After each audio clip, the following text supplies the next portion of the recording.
Hello there, and welcome to today's review session for English 1B online. Sadly, no one was able to make it, so I've just prepared a few agenda items that I'll quickly cover, and I hope that this is helpful to you as you continue through this class. I'm working based off of some questions that were asked via email and via Canvas message. So thank you to all of those of you who asked me a few questions. I'm glad to be able to answer them, and I hope that they will benefit more than just you. All right, so if you're the person who I emailed about this already, awesome, thank you, I appreciate you, because you've helped me see some areas where I can provide further information to all students. Let's talk about the intro to Madame Butterfly, or sorry, M. Butterfly, which we are reading this semester. So in case you're not familiar with the original Madame Butterfly, there is an opera, there is a story that this text is based on. It is important to read a little about this, okay? You don't have to invest a bunch of time to watch it, but in this case, maybe Wikipedia is okay. Maybe a quick summary video is fine. Maybe Spark Notes or Lit Charts could be helpful. And just by the way, if you're not familiar with what Spark Notes or what Lit Charts are, I definitely recommend that you check that out. It can be a great resource as you're working with literature that might be complex for you or that might just confuse you, right? If you get confused, sometimes lit charts can really help. Now, obviously, we don't want to over rely on lit charts when we're writing a paper, but that's a different story. We'll talk about that later. All right, so Madame Butterfly, the opera, is a story about a Cho-Cho-san, who is the young butterfly character. She falls in love, aka is more like purchased by an American naval officer named Pinkerton, who goes overseas, and he purchases her the right to marry her. Even though she had a young Japanese man who was interested in marrying her, she marries Gallimard. Or sorry, whoa, wrong story. See, I'm already getting confused. If you get confused, I'm in the boat with you. Always reach out. I'm happy to clarify. So in that story, she gets married. Pinkerton doesn't really respect or value her the way that she values their relationship. For her, she's making a huge commitment in marrying him and bearing his child. For him, he's just happy to have access to a beautiful, young, subservient, maybe naive woman while he's in Japan. Then he decides to leave her, um, uh, and he tells her kind of a BS reason, like, "Oh, I'll come back when these certain birds come nest." So that happens once a year, and she keeps waiting and waiting for him to come back. He is kind of a coward. He doesn't come back and confront her once he finds out he has a child and once he gets married in America. Instead, he sends back his wife to go pick up the kid. Butterfly, after this point, the young woman is distraught. She's lost her child. She realizes her marriage meant nothing to him, and she basically sacrifices herself. And by committing seppuku, she kills herself, and claiming that death with honor is better than life with dishonor. And so she basically sacrifices herself over the love for this man who never really loved her or never really cared for her in the way that she cared for him. He kind of used her. Well, more than kind of. So that's that story. This is immensely popular. Okay, this story is super popular. It's even turned into the story Miss Saigon, which is a musical that many people love to go watch. I have not personally seen it, and I've not personally seen Madame Butterfly either, but I know about it because of this text and a little bit of reading about it. But it is a very popular musical, and a lot of people go, and a lot of people feel like sorry for the young woman who kills herself in the end. I think that's what happens in Miss Saigon. I haven't seen it, but it's very popular. This is a story that is retold in many formats. Like I said, it started out like as a story, like a little short story or novella, I think. But it started out as a story written down. It became an opera. It's been made into several movie versions. It's been made into a Broadway popular musical as Miss Saigon. And so it's retold in many formats. Now, if you notice, Saigon and is not in Japan, right? And so what's happened is basically the retellings of this have just taken place in many different Asian countries, and just kind of like the character just gets rewritten as another Asian woman. So what this does is this is a story that is now spreading a lot of stereotypes. I will have to write a discussion post about the single story in in Butterfly, but I hope that you use this information about Madame Butterfly, the opera, to think about how this is a single story in this play, right? Think back to Adichie's TED Talk. We want to use the concept from Adichie's TED Talk and take that and apply to M Butterfly. Okay, this may require some research, so make sure to cite your sources whenever you can.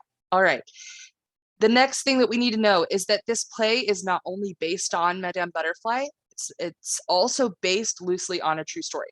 Now, the important thing here is loosely. It's not trying to tell the story accurately. It's not trying to, he didn't interview Bernard Boris Scott, the real person.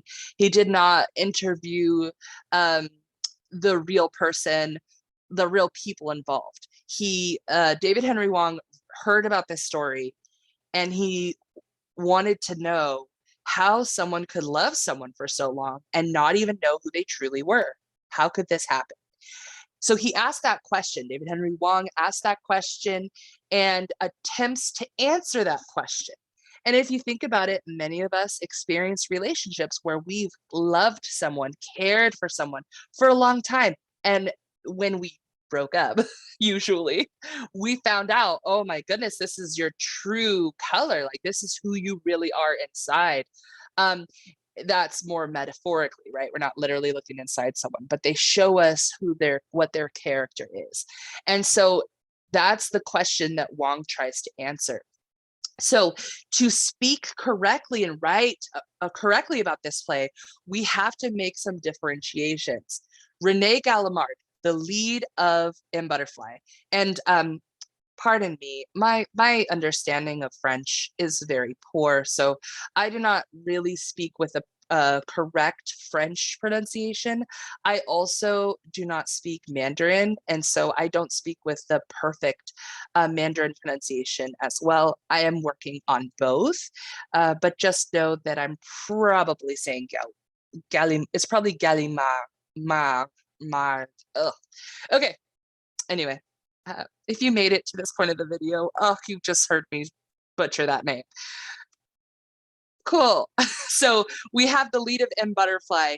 That is not the real Bernard Boris Scott. That's the real life French diplomat who went over to France and or who went over to China and got confused. That's not the same person. So when you write about this story, you use the name of the character from M Butterfly, unless you're actually referring to the original story, okay? Same thing with Song Li Ling. Song Li Ling is the perfect woman, quote unquote, in M Butterfly. When you're referring to the character, you use Song Li Ling's name. When you are referring to the real, in this case, real Peking opera singer, actor, spy, this is the real person, you can use the person's real name. Shi Pei Pu. I'm hoping I'm doing it. So you can use the real person's name.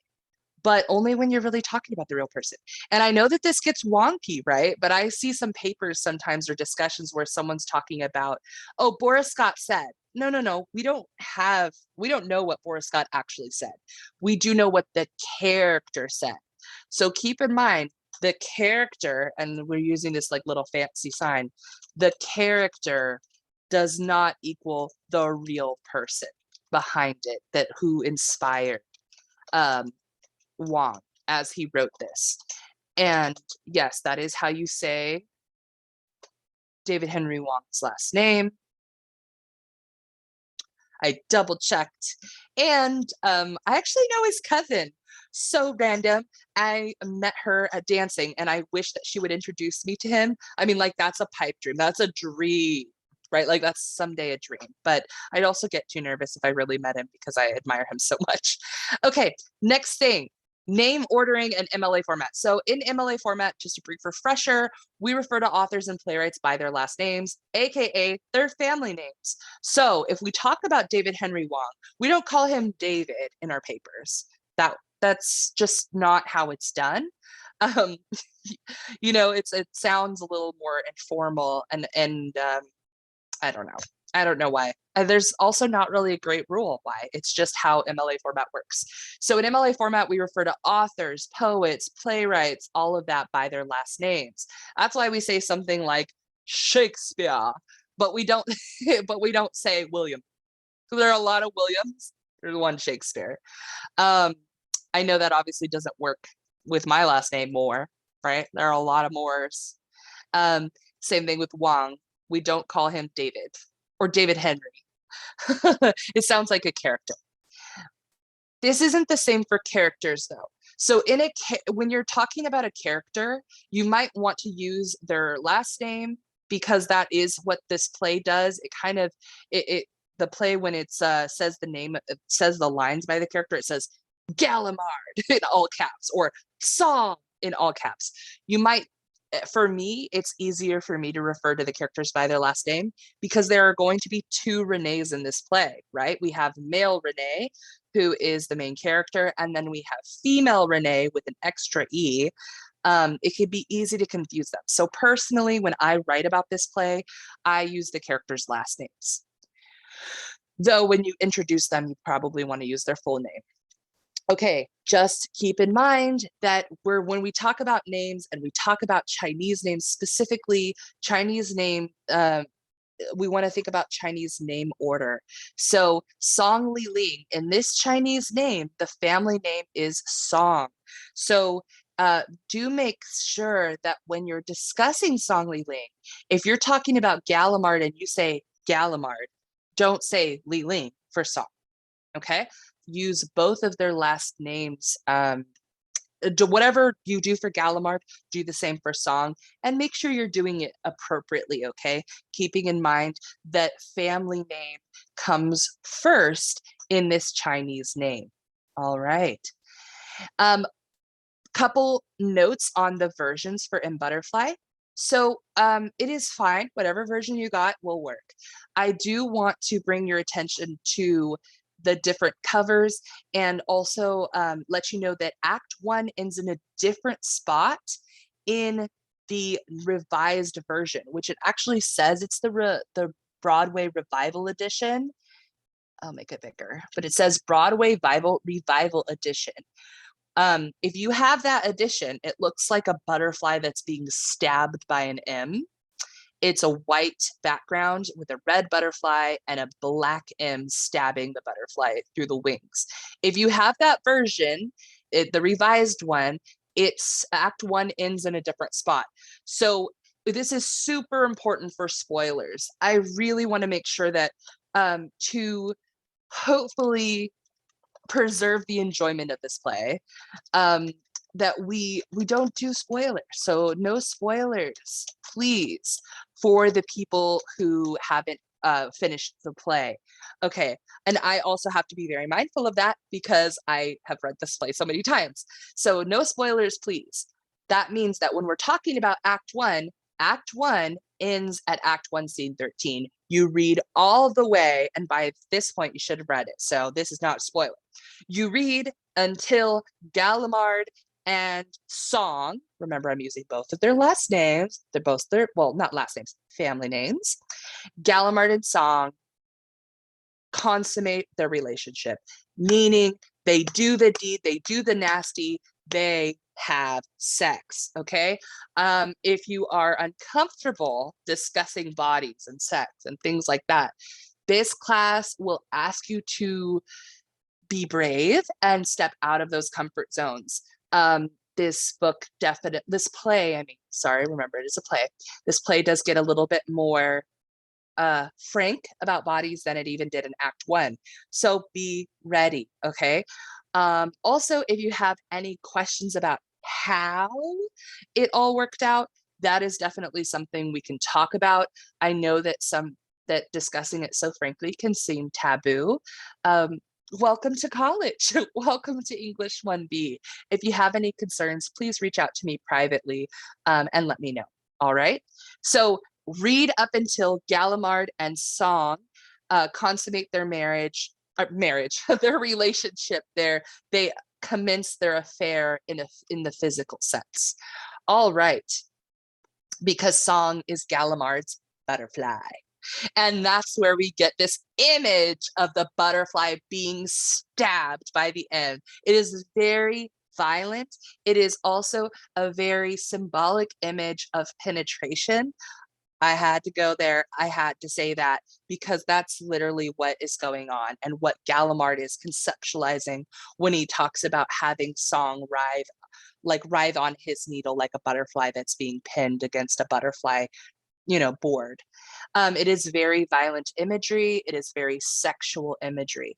If you are a little bit new to thinking about sexual imagery, I can understand you might not get those, but this revised cover is great to show what Gallimard says about stabbing the butterfly with the needle. That concept and idea is not from this play alone. It comes from Madame Butterfly, the opera. So Hwang didn't make it sexual on purpose. It already was. All right. It just was coded language, which we'll get into later.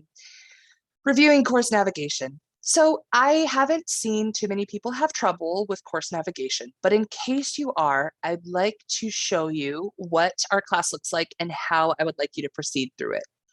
As a reminder, the homepage will change as we get a little bit more comfortable with the class. So, the week review sessions will usually pop up here. I'm playing with a new tool that will pop up the newest one as soon as it's made.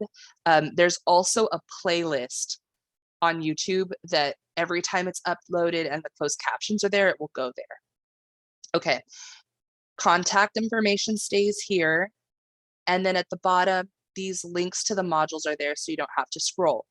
Keep in mind that that you may have to work through the previous module to get to the next module. So if I go ahead and click week 3, let's see what it does. Oh, it lets me in.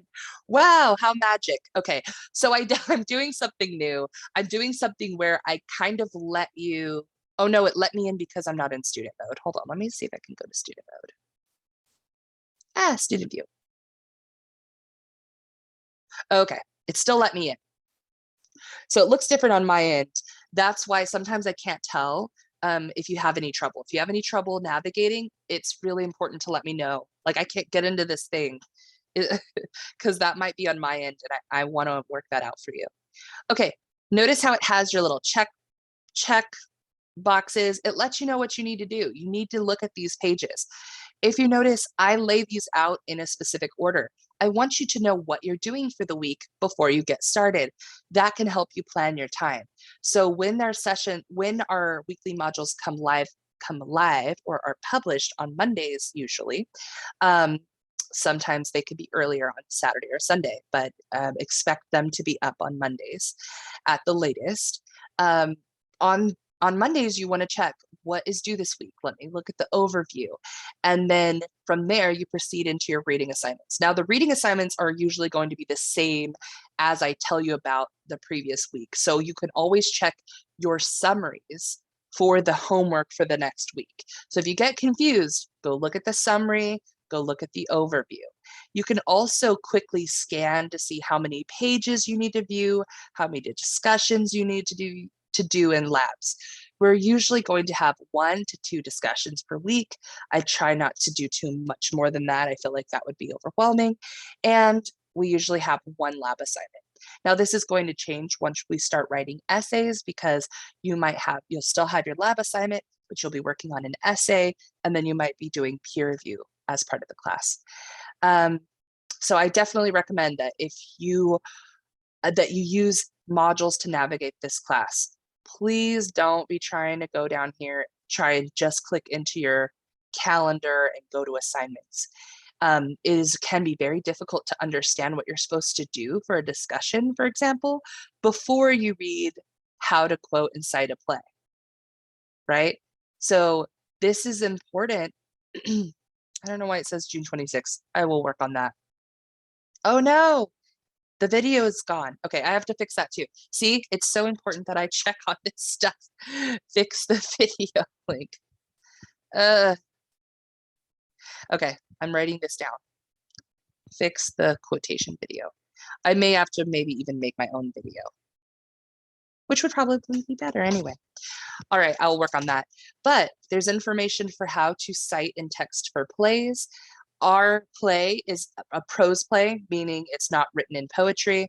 So we would cite here like this, last name, page number. And then, so you need to do this before you work on your discussion 3.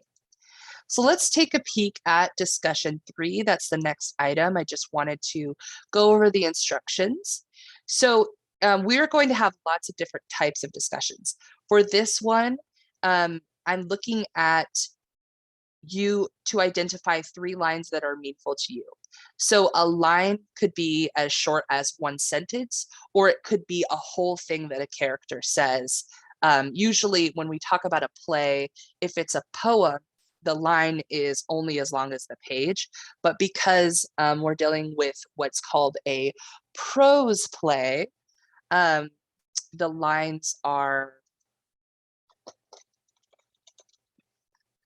because we're dealing with a prose play, let's see if I can pull this up and if it's, yes, okay. So the lines for here, this is 1 line. But if it's longer, this is also 1 line. Okay, so it's whatever that person says before the next person's name. When you quote it, like this is also still, you know, a whole section, right? So when I'm asking for what you feel that is poignant or meaningful or interesting or even frustrating to you, you can choose what. So maybe you choose this much and you talk about it, or you only choose, you know, like this much. I don't know. It also depends on what you're comfortable with. One thing I'd like you to notice too is that because this play uses a lot of like characters to double as other characters, you have places where Gallimard says, in order to understand what I did, I must introduce you to Madame Butterfly by Giacomo Puccini. So now he starts acting out like he's Pinkerton. That's why it says Pinkerton / Gallimard, because if we were watching this play, we would know that that's Gallimard. It's literally his same face, his same body, everything. He just put a hat on to make him look like Pinkerton. So that can be tricky. So for this one, when you're thinking about quoting from M. Butterfly, I'm asking you to just choose sections of the play that really interest you. Obviously, keep it short. So I'll show you an example of mine. I don't put like this. I don't put Gallimard in my response. If you do, that's fine. You can show where they're talking back and forth. But when I'm only quoting from what one character says, I don't show them talking to the next person. Instead, when I introduce my quote, I give credit, I say where it's at in Act 1, Scene 3. That's really helpful for other people who are reading it, who might have a different version than us, or who are, you know, reading on an ebook or something that's different, I'm telling everyone where to find it exactly, because I don't have line numbers. And then I say who Gallimard's talking to. So I don't have to say Gallimard in all caps. Gallimard directly addresses us as his audience. Oh, and this one, Gallimard's talking to us, whoever's reading it or watching it. And then I quote the section that I find interesting. Notice I remove the period because I have an in-text citation here, and then I put the period after. And then I just explain why I find it interesting. So in this case, I find this line interesting, so I'm going to read it. In Act 1, Scene 3, Gallimard directly addresses us as his audience. And I imagine you, my ideal audience, who come to understand and even, perhaps just a little, to envy me. I find this line especially important when he's considering the extent of Gallimard's delusion and perhaps narcissism. He's absolutely wrapped up in his own telling and retelling of the story, but this time it's different. He's retelling it in his mind, and he wants to be understood, admired, and even envied by us, his audience. This line was one of those mind-blowing moments for me because now we're part of his fantasy and therefore his delusion. Ooh. And so I'm going to end this discussion, or sorry, this Zoom review session, encouraging you to look over my poignant lines in Butterfly that I've posted to discussion 3.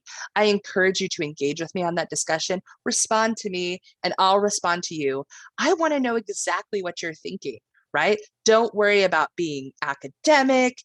Don't worry about maybe too much censoring, right? I mean, think about netiquette, but tell me what you're thinking. Tell me how you're reacting. Tell me how it's affecting you. If you want to use some emojis, use some emojis. If you want to put a GIF in there, put a GIF in there. All right. And I hope that you find this play engaging, challenging, because it's supposed to challenge you. And I look forward to seeing you all next time. Thank you so much. If you've stuck around and watched this whole video, remember I'm only a pronto message away, a Canvas message away. I'm also available in office hours and things like that. I'd be happy to have these discussions with you in person.